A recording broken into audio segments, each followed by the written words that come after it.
to share the special recipe of the cookies. Let's go!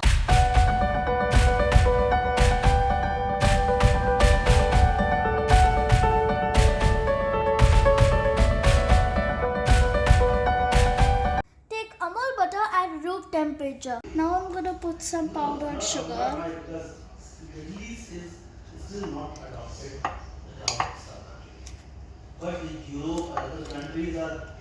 I'm going to put some vanilla essence. The texture should come soft like this.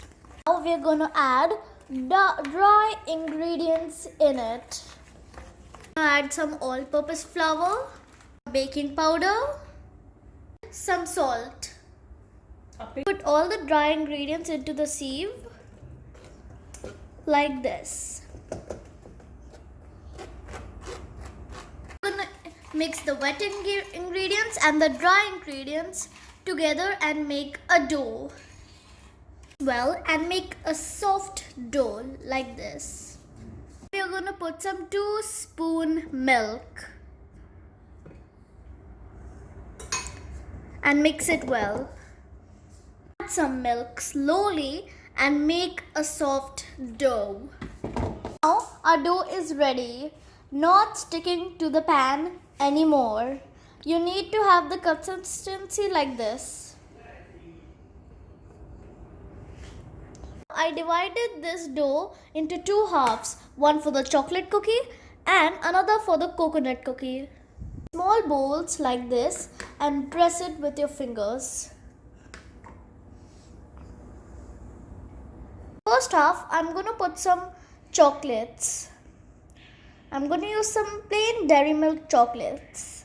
I have a desiccated coconut here and we are going to put our cookie dough inside it like this.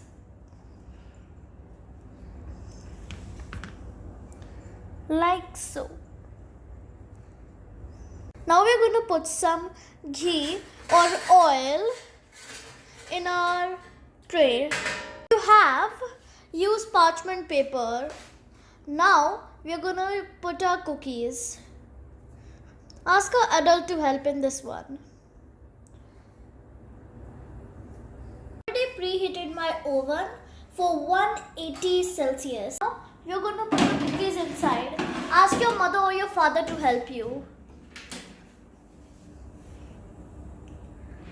As you can see, the cookies are baking. Leave them for 10 minutes like that. If they are done, put a knife inside the cookies. After the 10 minutes, let the cookies cool down. Our cookies are done. Okay. Let's enjoy. Oh my god. Professional.